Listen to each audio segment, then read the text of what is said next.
Captain Jake Morrison stood on the bridge of the exploration ship Horizon and looked at the planet below. Kepler 442b was a dead world now, but the scans showed something that made his heart race.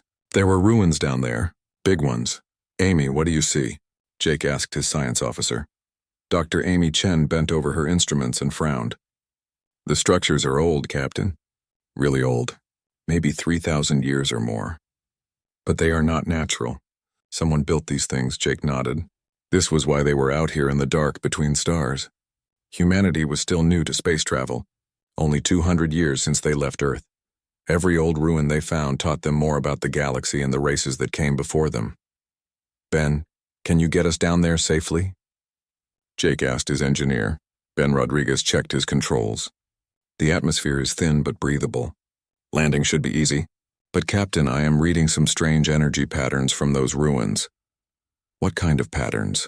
"I do not know. They are like nothing in our database." Jake made his choice. "Lisa, send word back to Earth Command. Tell them we found something big. Then prep the landing shuttle."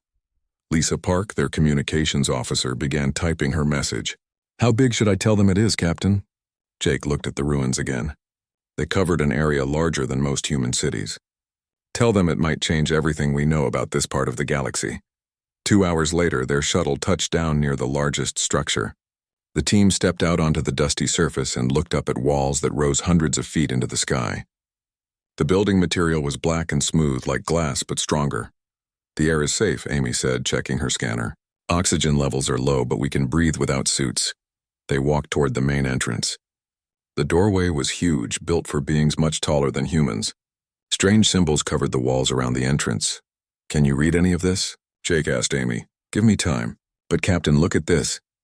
Amy pointed her scanner at the symbols. "These are not just decorations. They are some kind of data storage, like a computer built into the walls." Ben examined the entrance itself. "No power source I can find, but something is keeping these symbols active. After 3,000 years, that should be impossible." They entered the building and found themselves in a vast hall. The ceiling disappeared into darkness above them. More symbols covered every surface, glowing with a faint blue light. Lisa set up her equipment to record everything. "This place gives me chills. It feels like someone is watching us." "Stay close together," Jake ordered. "Amy, can you get anything from these symbols?" Amy connected her translation computer to the wall. For several minutes, nothing happened. Then the symbols began to pulse faster. "I think it is trying to communicate with us," Amy said. "The patterns are changing. It is like the wall is learning our language." Suddenly, images appeared in the air above them. They showed ships flying between stars, planets covered with cities, and beings that looked like tall, thin humans with pale skin and large eyes. "The Kythera," Amy whispered. "We found records of them in the archives on Proxima Station. They ruled this part of the galaxy thousands of years ago." The images continued.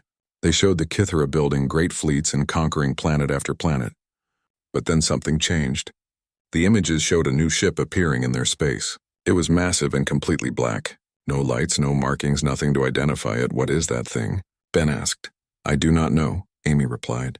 "But look how the Kythera react to it." The images showed Kythera fleets surrounding the black ship. They fired every weapon they had, but nothing touched it. The ship just hung in space like it was not even there. "It is like their weapons pass right through it," Lisa said. More images flowed past them. The black ship appeared in system after system. Always the same. It would arrive, stay for a while, then disappear. But wherever it went, the Kythera stopped their conquests. "This is important," Amy said. "According to these records, the Kythera were destroying younger races. Planets full of beings who had just discovered space travel. They called it cleansing the galaxy." "What happened to stop them?" Jake asked. The images showed the answer. After the black ship appeared for the 10th time, the Kythera began fighting among themselves. Their empire broke apart. Within 100 years, they were gone. The ship did not attack them, Amy realized. It just watched. But somehow its presence made them destroy themselves. Ben was studying his scanner. "Captain, I am picking up something strange. The energy readings I detected from orbit are getting stronger." The symbols on the walls began pulsing faster. New images appeared, but these were different. They showed the galaxy as it was now. Human colonies, alien trading posts, and in the center of it all, the same black ship. "It is still out there," Lisa whispered. The images showed recent events. Human settlements being attacked by a race called the Zephyrian Collective. Ships destroyed, colonies burned, millions dead. How does this ancient system know about current events? Jake asked. Amy checked her instruments. Captain, this is not just a recording. This system is connected to something that is watching the galaxy right now. The final image made them all freeze. It showed the black ship moving through space, heading toward human territory. But this time it was not just watching. It was coming to act. We need to get this information back to Earth, Jake said. If that thing is real, if it is coming our way, humanity needs to know. As they prepared to leave, Amy made one more discovery. Captain, look at this. The final entries in the database. They mentioned something called the Void Reaper. That must be the name of the black ship. The Void Reaper, Jake repeated. What else does it say? That the ship appears when advanced races try to wipe out younger ones. It has been doing this for thousands of years, maybe longer. They gathered their equipment and headed back to the shuttle. As they walked, Lisa asked the question they were all thinking. If this Void Reaper is coming to protect us, why does that scare me more than the aliens trying to kill us? Jake did not have an answer. But as they lifted off from the dead planet, he could not shake the feeling that they had just discovered something that would change humanity forever. The galaxy had a guardian, and it was coming whether they wanted it or not. Back on the horizon, they sent their report to Earth Command and set course for home. But none of them could forget the images they had seen. Somewhere in the dark between stars, the galaxy's most feared legend was moving toward human space, and no one knew what it would do when it arrived. 3 weeks after returning from Kepler 442b, Dr. Amy Chen sat in her lab aboard the space station orbiting Earth. The data from the alien ruins covered every screen around her.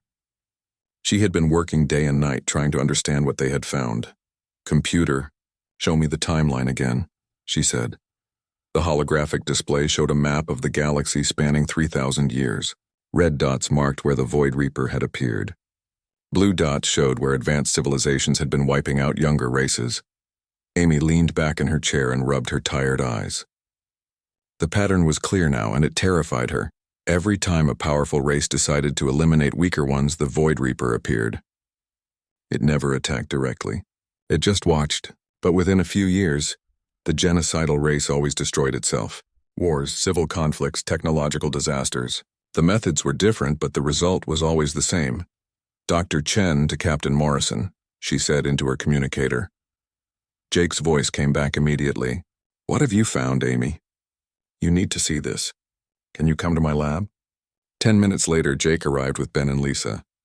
They all looked as tired as Amy felt. The discovery on Kepler 442b had kept them all working around the clock. Show us what you have, Jake said. Amy activated the holographic display. I have been studying 17 different incidents over the past 3,000 years. Each time the pattern is the same. An advanced civilization starts killing off younger species. The Void Reaper appears. Then the killers destroy themselves. How? Ben asked. Different ways each time. The Cathara started a civil war over resources. The Milani Empire had a technological accident that poisoned their homeworlds. The Vorthan hegemony split into factions that fought until none were left. Lisa studied the timeline. That is a lot of dead civilizations.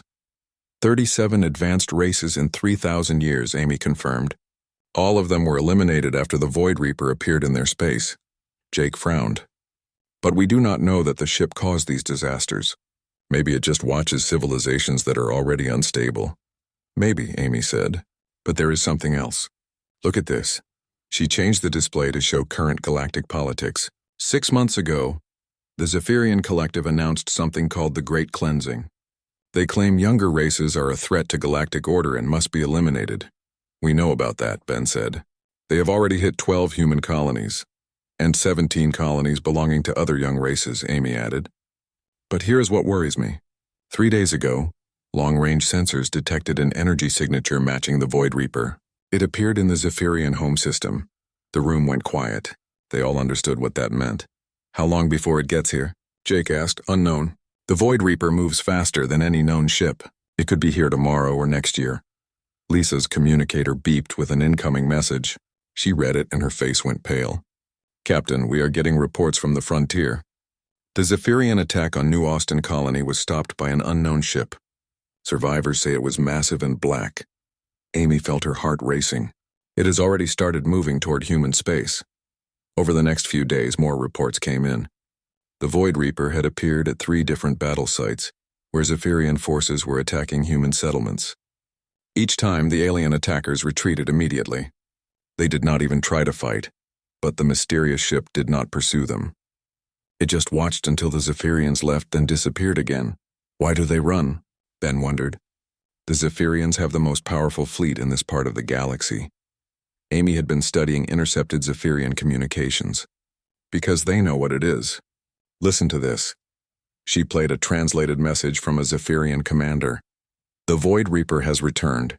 All forces are ordered to withdraw from human space immediately. Do not engage. Do not approach. The ancient terror walks among the stars again. Ancient terror? Jake repeated. The Zephyrians have been spacefaring for 2,000 years, Amy explained. They remember the old stories. Their ancestors saw what happened to the Kithra and the others. Lisa looked up from her station. Captain, I am receiving a priority message from Earth Command. Put it through. Admiral Kate Williams appeared on the screen. She looked worried. Captain Morrison, we need your team back on Earth immediately. The situation with the Zephyrians has changed. How so, Admiral? They have stopped attacking our colonies, but they are massing their entire fleet in the Centauri system. Intelligence suggests they are preparing for something big. Amy stepped forward. Admiral, we need to tell you about our discoveries. The Void Reaper is not just a legend. It is real and it is coming. The what? Jake quickly explained what they had learned from the alien ruins. When he finished, Admiral Williams was quiet for a long moment. You are telling me there is an ancient ship out there that destroys civilizations? Not directly, Amy corrected. It appears when advanced races start genocide campaigns. Then those races destroy themselves. We think it is some kind of ancient peacekeeping system. And it is heading for Earth? We believe so. The Zephyrians are terrified of it. That is why they stopped their attacks. Admiral Williams nodded slowly. Get back here as soon as possible. If this thing is coming, we need to be ready. As the Horizon made its way back to Earth, the crew monitored communications from across human space. The reports were getting stranger by the day. Zephyrian forces had completely withdrawn from human territory. But instead of celebrating, human commanders were worried. The aliens had never retreated like this before. It does not make sense, Ben said. They were winning. Why stop now? Amy had been thinking about the same question. Because they know what is coming. The Void Reaper has protected younger races for thousands of years, but no one knows what it wants in return. Lisa intercepted another message, this one from a Zephyrian science vessel. Captain, you need to hear this. The translation was broken, but the fear was clear. The Dark One moves between stars. It comes for those who spill innocent blood. Our weapons are nothing. Our shields are nothing. Only silence and retreat can save us now. They are running from something they cannot fight, Jake realized. But what happens when it gets to Earth? Amy did not have an answer. The historical records showed that the Void Reaper always appeared to protect younger races. But they also showed that it never communicated with anyone. It simply watched, and somehow the guilty parties always ended up destroying themselves. What if we are not innocent enough? Lisa asked quietly. It was a question none of them wanted to think about. Humanity had its own dark history. Wars, slavery, environmental destruction. What would an ancient judge think of their species? As Earth grew larger on their screen, Jake made a decision. Whatever this thing is, whatever it wants, we will face it as humans. We will not run like the Zephyrians. But privately, he wondered if courage would be enough.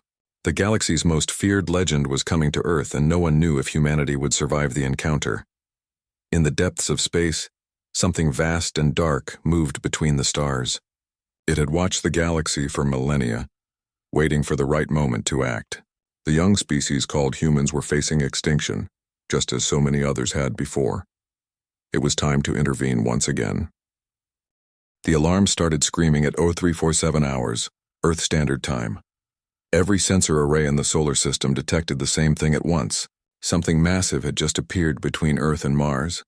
Admiral Kate Williams rushed to the command center as reports flooded in from every station. What do we have? Unknown vessel, Admiral. It just materialized out of nowhere. No jump signature, no energy buildup. It was just suddenly there. Size? The sensor operator checked his readings twice before answering.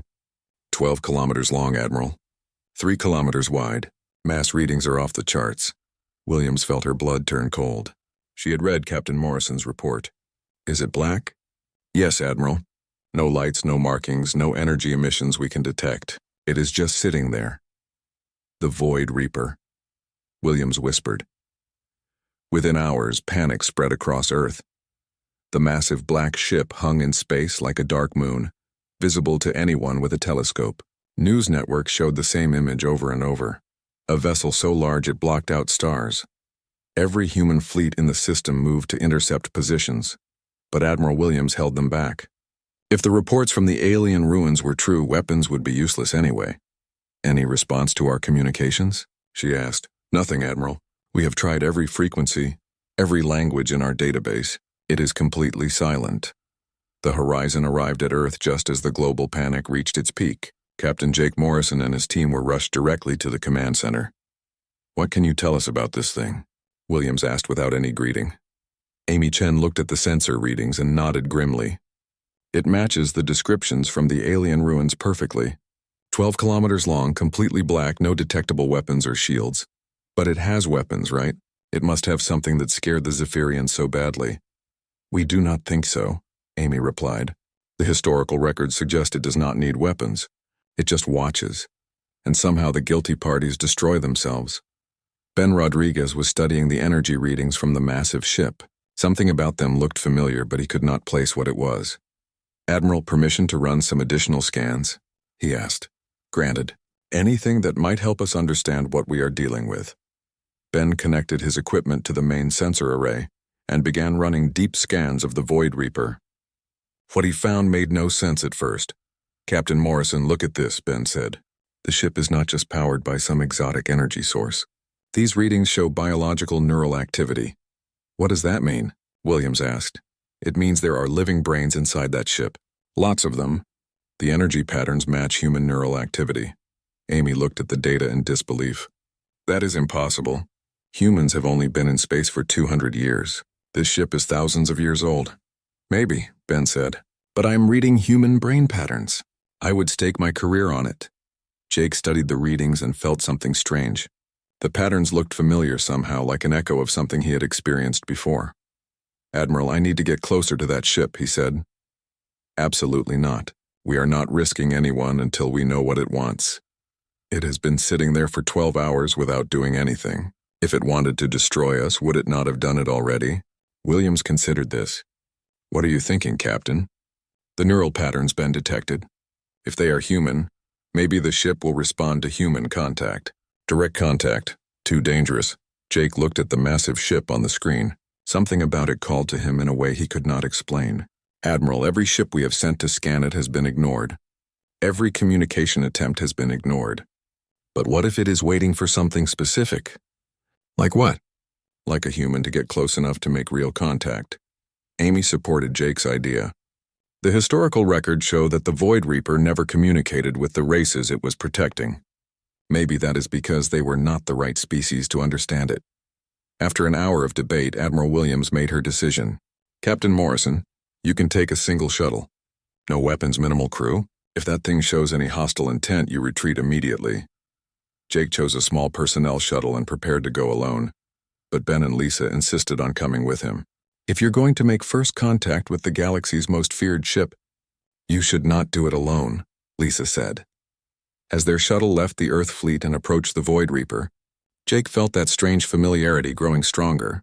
The massive black hull filled their view, but instead of fear, he felt something like recognition. Captain, I'm reading energy buildups all along the ship's hull, Ben reported. But they are not weapons. It is like the ship is waking up. Any communications? Nothing on standard frequencies. But Captain, those neural patterns are getting stronger. It is like the ship knows we are here. They drew closer to the massive vessel. Up close it was even more impressive. The hull was perfectly smooth, like black glass that reflected no light. There were no visible engines, no weapon ports, nothing that looked like normal ship technology. Where do we dock? Lisa asked. I do not see any docking bays, Ben replied. It is like this thing was never designed for visitors. Jake felt drawn to a specific section of the hull. Take us to that area there. Something about it feels right. As they approached the section Jake indicated, the hull began to change. A doorway opened where none had existed before, revealing a hangar bay inside. Well, that answers that question, Ben said nervously. Should we go in? Lisa asked. Jake did not hesitate. Yes, take us in. The shuttle passed through the opening and found itself in a vast hangar bay. The walls glowed with the same faint blue light they had seen in the alien ruins. As soon as they landed, the hangar bay sealed itself. Atmosphere is breathable, Ben reported. Same as the ruins on Kepler 442b. They left the shuttle and looked around the hangar. It was empty except for their small craft, but Jake could feel something watching them. The neural patterns Ben had detected were stronger here. Almost like voices at the edge of hearing. Captain, look at this, Lisa called out. The walls around them were covered with symbols similar to those in the alien ruins, but these were different somehow. More complex, more alive. As Jake approached the symbols, they began to pulse faster. Images appeared in the air, but these were not historical records. They showed Jake himself, his crew, their discovery of the ruins, their journey back to Earth. It knows who we are, Amy whispered over the communicator from the shuttle. The images changed, showing scenes Jake did not recognize. Earth in flames, human colonies destroyed, his own people fleeing in terror. But then the scenes changed again, showing Earth protected. Humanity thriving among the stars. It is showing us possible futures, Jake realized.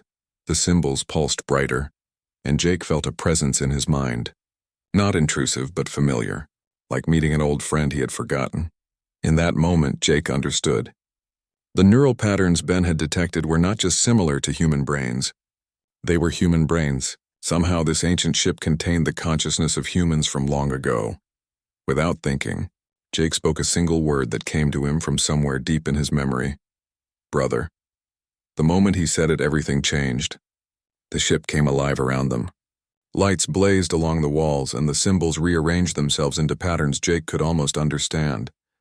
A voice spoke in his mind, warm and familiar. We have waited so long for you to find us. Jake felt tears in his eyes without knowing why. Who are you? We are what humanity became in a timeline that no longer exists. We are your brothers and sisters from a world that was lost, and we have been protecting the family we found in this reality. The ship's systems fully activated for the first time in centuries. Across the galaxy, sensors detected the energy surge as the Void Reaper revealed its true power. On Earth, Admiral Williams watched in amazement as the massive ship transformed from a dark threat into something that felt protective. Captain Morrison, report, she called over the radio. Jake's voice came back, filled with wonder. Admiral, we are not alone. We have never been alone. Jake Morrison found himself standing in a corridor that had not existed moments before. The walls around him pulsed with soft blue light, and he could feel the massive ship responding to his presence. Behind him, Ben and Lisa followed closely, their eyes wide with amazement. Captain, where are we going? Lisa asked. I do not know, Jake replied honestly, but I think the ship is guiding us somewhere. The corridor led them deeper into the Void Reaper. As they walked, Jake noticed that the walls were not made of metal or any material he recognized. They seemed organic somehow, like they were part of a living thing. The neural patterns are everywhere, Ben said, scanning with his equipment. This entire ship is one massive brain. They reached a circular chamber at what felt like the heart of the ship. In the center stood a holographic figure that looked human but somehow more. The figure was tall and lean, with kind eyes and a face that seemed familiar.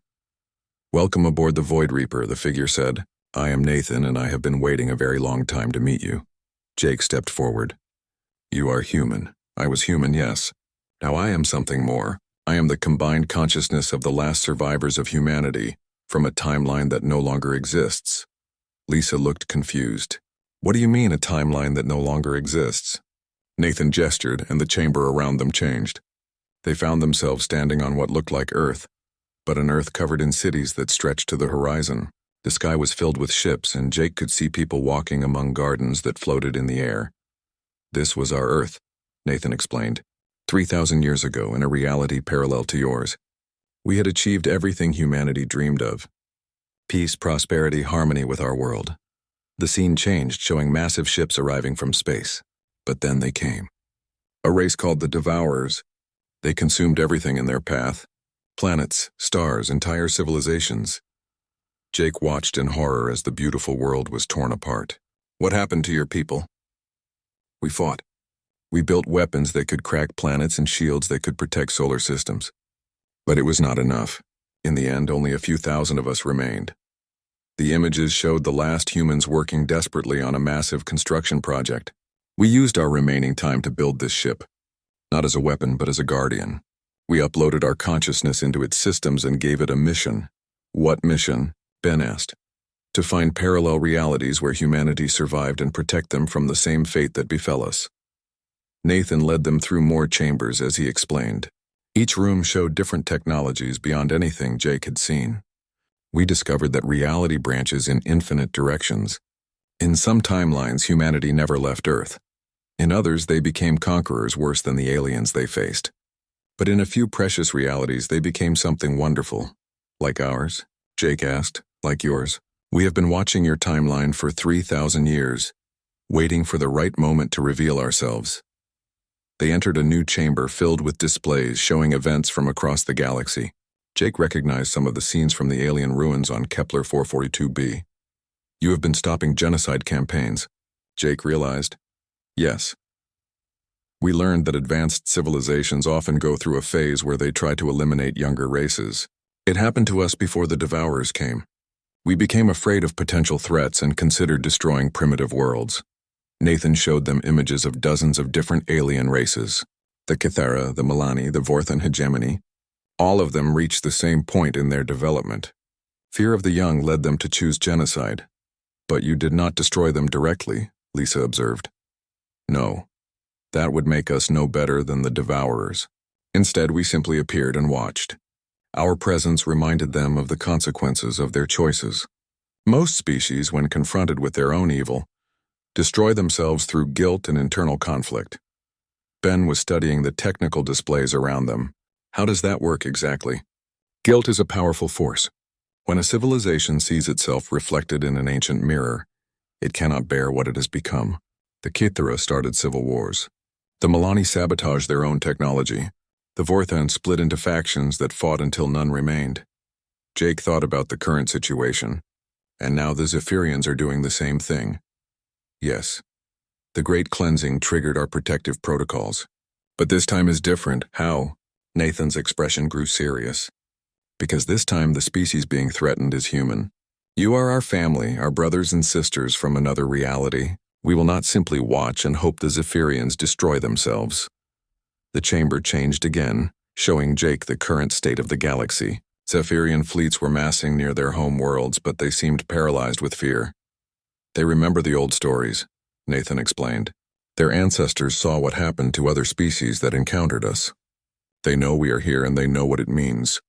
Will they attack Earth? Jake asked. They are debating it. Some of their leaders want to withdraw from all human space and forget the Great Cleansing ever happened. Others believe they have gone too far to turn back. Jake studied the displays showing Zephyrian fleet movements. What will you do if they attack? Nathan was quiet for a moment. That depends on you. On me. You are the first human from this timeline to set foot on our ship. The first to speak the word that awakened our full systems. In a sense, you are now our link to this reality. The weight of responsibility settled on Jake's shoulders. What are you asking me? To help us decide how to protect your people? We could destroy the Zephyrian fleet easily. Our technology is far beyond theirs. But doing so would solve your immediate problem while creating a larger one. What kind of larger problem? Nathan showed him images of human fleets armed with technology from the Void Reaper. If we simply eliminate your enemies, humanity becomes dependent on us. You would be safe, but you would never grow strong enough to face the real threats that are coming. What real threats? The display changed to show regions of space Jake did not recognize. The Devourers are still out there consuming timelines one by one. Eventually, they will find this reality too. When that happens, humanity must be strong enough to fight back. Jake understood. You want us to earn our place in the galaxy. Yes. Just as our timelines, humanity earned theirs, before the Devourers came. Ben had been listening to everything with growing amazement. So you have been protecting multiple timelines? 17 different realities where humanity survived their early spacefaring years. This timeline has shown the most promise.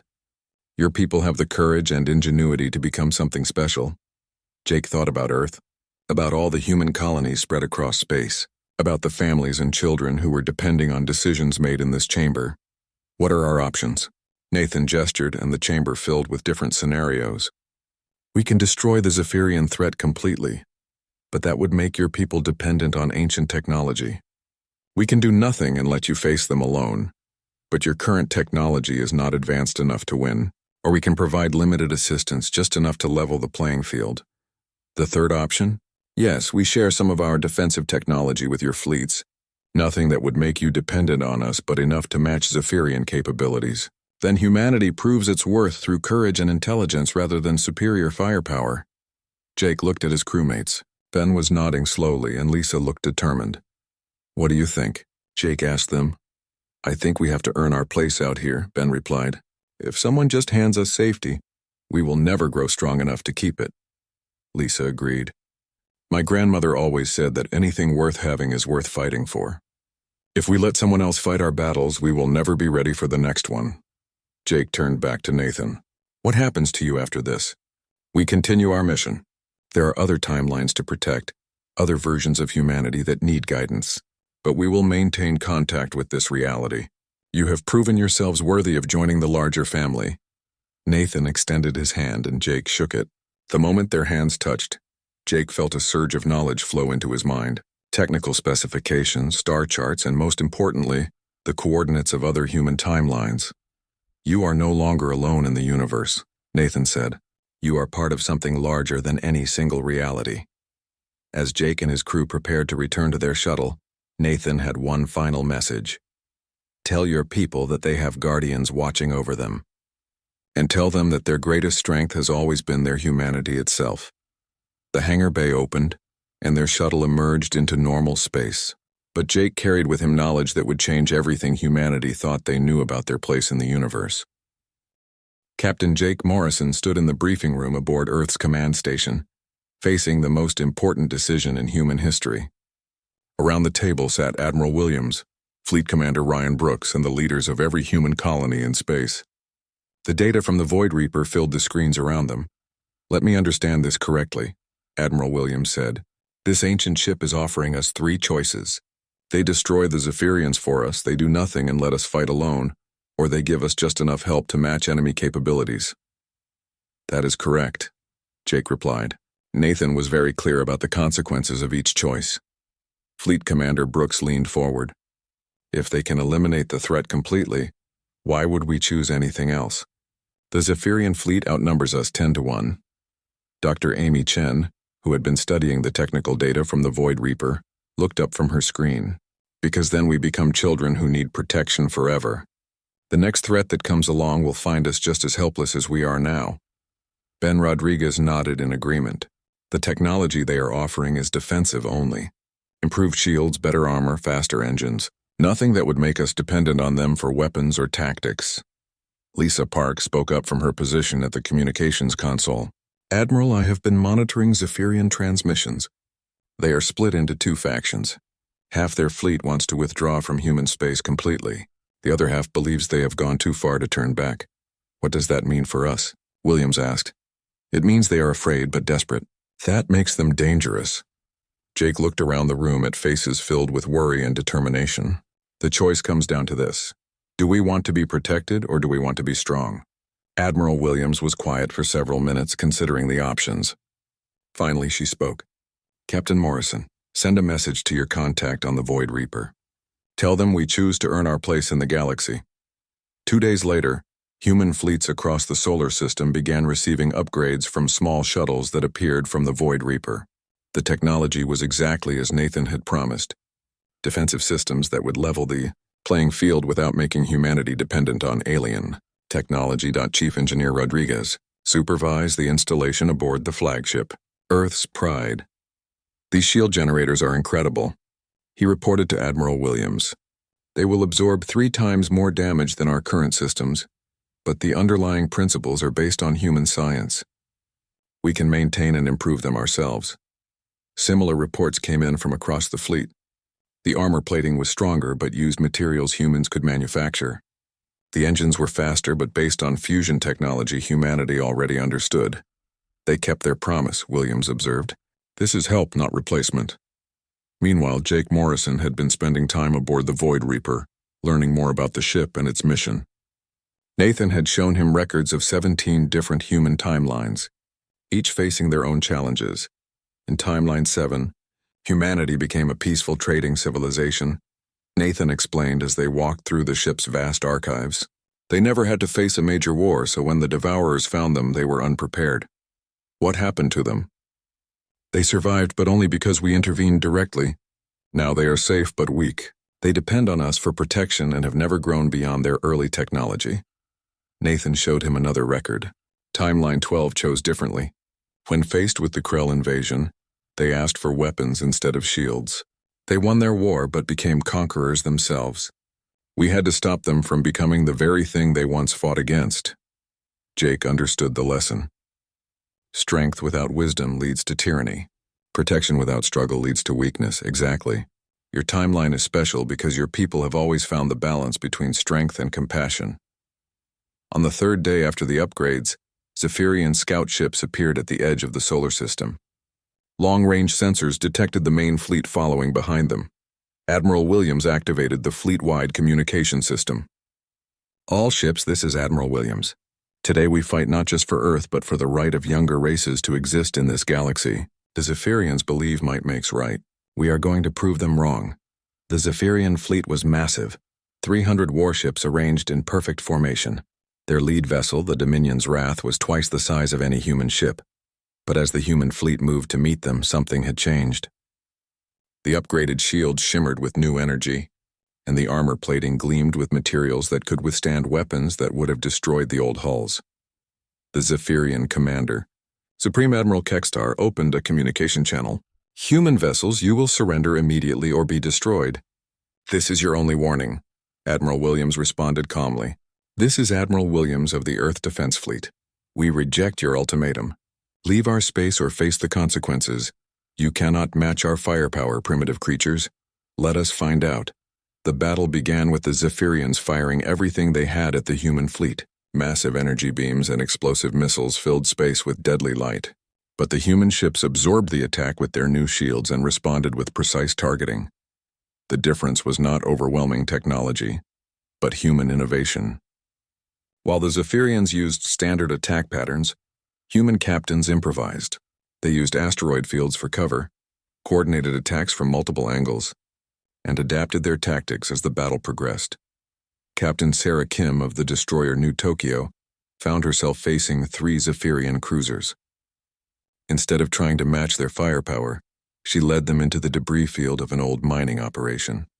Using the wreckage as cover, she picked off the enemy ships one by one. Commander Alex Murphy of the frigate Boston used his ship's new speed to conduct hit-and-run attacks, striking fast and disappearing before the enemy could respond. Throughout the fleet, human crews proved that courage and creativity could overcome superior numbers. The turning point came when Admiral Williams led a direct assault on the Dominion's Wrath. The massive Zephyrian flagship concentrated its fire on Earth's pride, but the improved shields held. When the human ship closed to close range, boarding parties led by Marines equipped with new armor captured key sections of the enemy vessel. Supreme Admiral Kextar found himself face to face with Admiral Williams in his own command center. How? He demanded. Your technology was inferior. Your numbers were smaller. Williams looked at the defeated alien commander with something like pity. Because we fight for our homes and our families. You fight only for conquest. The battle ended with the Zephyrian fleet in retreat. More than half their ships had been destroyed or captured, while human losses were minimal. In the aftermath, Jake Morrison received a message from Nathan aboard the Void Reaper. Well done. Your people have proven themselves worthy. What happens now? Jake asked during his next visit to the ancient ship. Now you take your place among the elder races of the galaxy, but more importantly, you become part of something larger. Nathan led him to a new chamber Jake had not seen before. It contained a communication array that connected to other realities. You are now our official representative in this timeline, Nathan explained. When threats arise that your people cannot handle alone, you will be our voice. When other versions of humanity need guidance, you will help provide it. Jake felt the weight of responsibility, but also a sense of completion. What about the Zephyrians? They have requested a peace treaty. The defeat of their fleet has convinced them that younger races deserve respect. They are offering to share their technology in exchange for forgiveness. Will Earth accept? That is for your leaders to decide. But I believe your people will choose wisely. They always have. As Jake prepared to return to Earth one final time, Nathan had a final message. Remember what you have learned here. The galaxy is vast and full of wonders and dangers, but humanity's greatest strength has never been superior weapons or unbreakable shields. What is it then? The ability to see enemies as potential friends, the courage to help those weaker than yourselves, and the wisdom to know when to fight and when to forgive. These qualities will serve your people well in the challenges ahead. Jake returned to Earth carrying the news that humanity was no longer alone in the universe. They were part of a family that spanned multiple realities, watched over by guardians who had once been human themselves. The Void Reaper remained in the solar system for one more week, a silent reminder of humanity's new status in the galaxy. Then, as quietly as it had arrived, it vanished into the dark between stars. But its message remained. Humanity had earned its place among the stars, not through conquest or superior technology, but by proving that their greatest weapon had always been their humanity itself. In the years that followed, Earth became a beacon of hope for younger races across the galaxy. The Zephyrians, humbled by their defeat, became unlikely allies. And in the depths of space, the Void Reaper continued its mission, protecting other timelines where human courage and compassion were just beginning to bloom. Jake Morrison, now Admiral Morrison, kept the secret of the parallel timelines but carried their message forward. That in a galaxy full of wonders and terrors, the most powerful force was still the human heart.